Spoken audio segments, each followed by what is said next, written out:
Rumble, show a labor right Rumble. Third term loading, in fact, fourth term. Because we're doing a very good job. A very good job, Jamaica. And this is why it plays out. Because Jamaica roll out red carpet for US Secretary of State Mark Rubio. In a historic visit, Rubio touches down in the land of reggae and resilience to tackle pressing issues like energy security, regional cooperation, and the vital role of the Cuban doctors in our health sector. From heartfelt discussion and groundbreaking diplomacy, his time in Jamaica promised to strengthen ties and ignite impactful changes in Jamaica. Take for example the Secretary of State announced a potential shift in traveling advisory for Jamaica, praising the nation impressive progress in reducing crime rate. Rubio revealed plans to reassess the advisory to better reflect the reality of the new numbers. This makes a significant step in recognizing Jamaica's stride towards safety and security. So what I'm saying, Jamaica, we have to give thanks for what is taking place now, regardless of those naysayers. Hear what he said, Jamaica.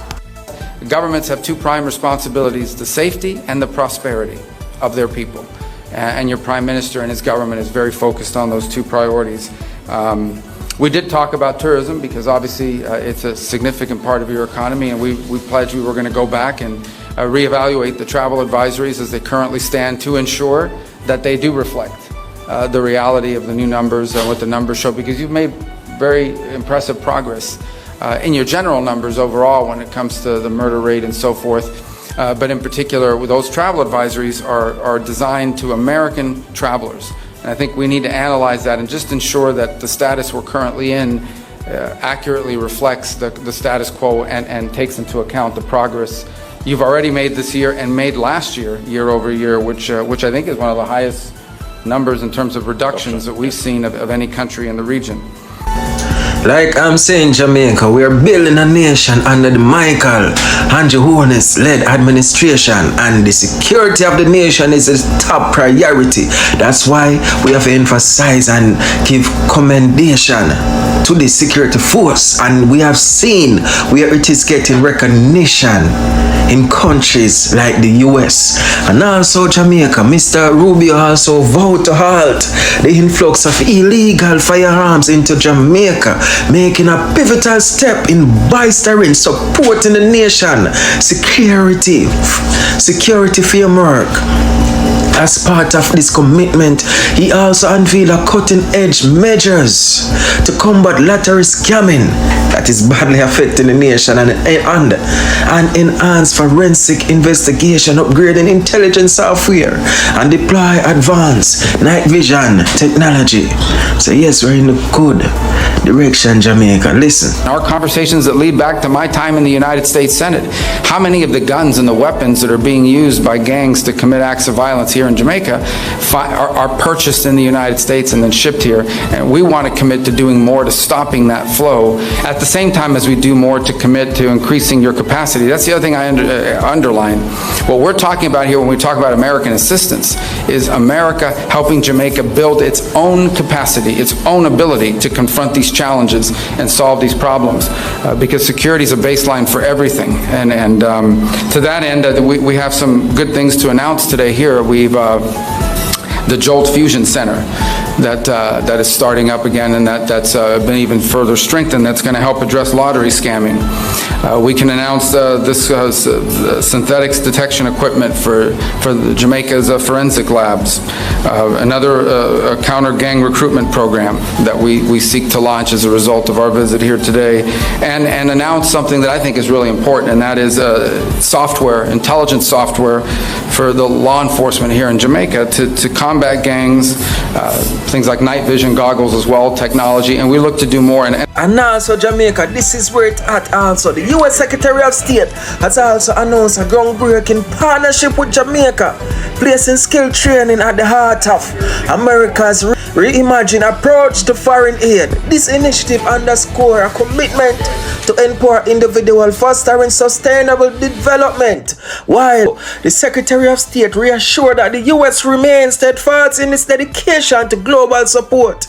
A new era of collaboration begins. Jamaica. Go back and find ways that we can partner to create opportunities for skills training, so that if those companies, and we can attract those companies, if we can attract, whether it's a logistics center or manufacturing, to come to Jamaica, there is a workforce that's been equipped with the skills needed. Now, we face this challenge domestically as well. We need to do that ourselves, but there may be things that we can do in collaboration with one another.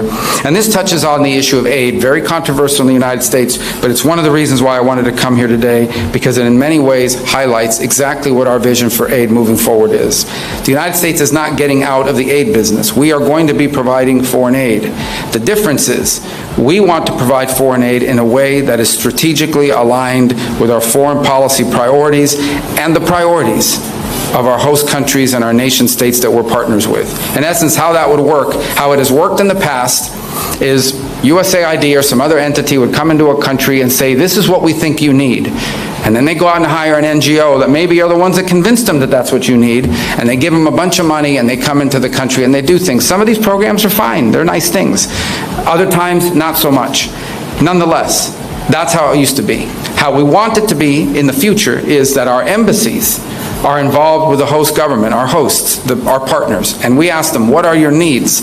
And we provide assistance geared towards the needs of the nation states that are hosting us and that we're partnering with.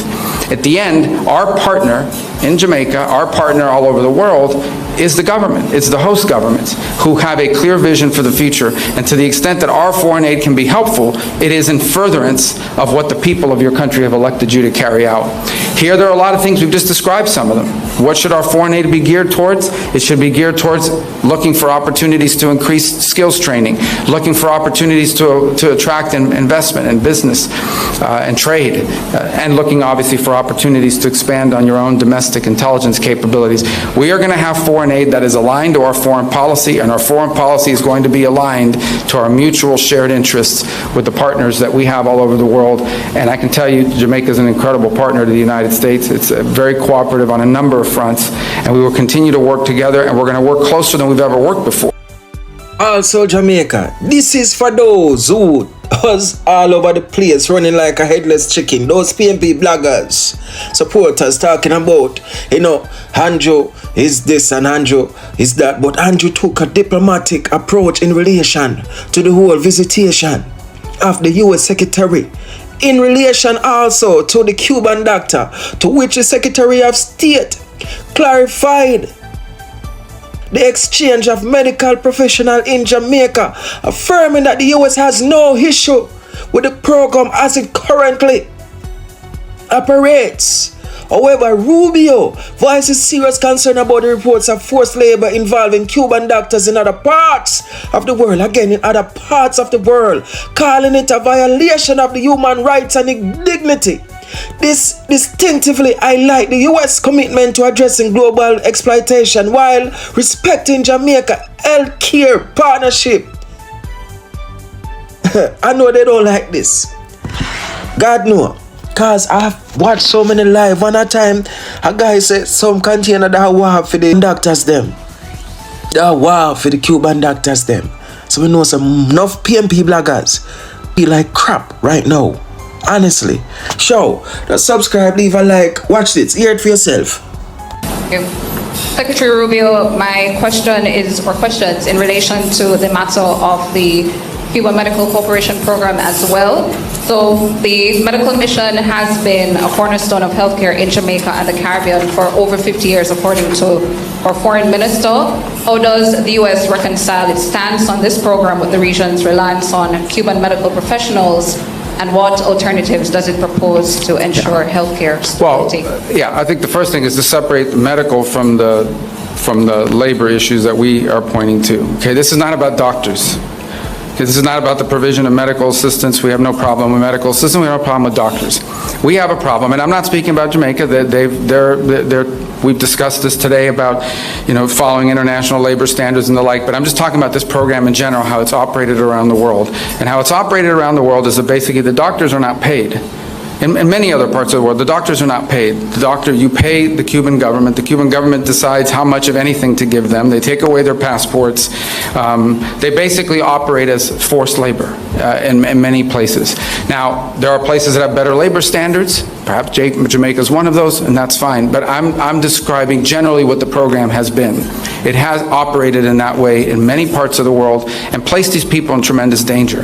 And so I think we can all agree that the trafficking in labor, be they doctors or farm workers, is not something that we would want to be supportive of, and we find that to be an egregious practice on the part of the Cuban regime. Now, every country operates their program differently, and obviously because of our relationship with Jamaica, we're going to engage with them on that and talk about it further and have a better understanding. Perhaps none of this applies in the way it's handled here, but generally that's the problem with the program. It's not that they're Cuban doctors. It's that the regime does not pay these doctors, takes away their passports, and basically it is, in many ways, forced labor. And that we cannot be in support of. Again, not speaking about here in particular, but in general about the program. Thank you.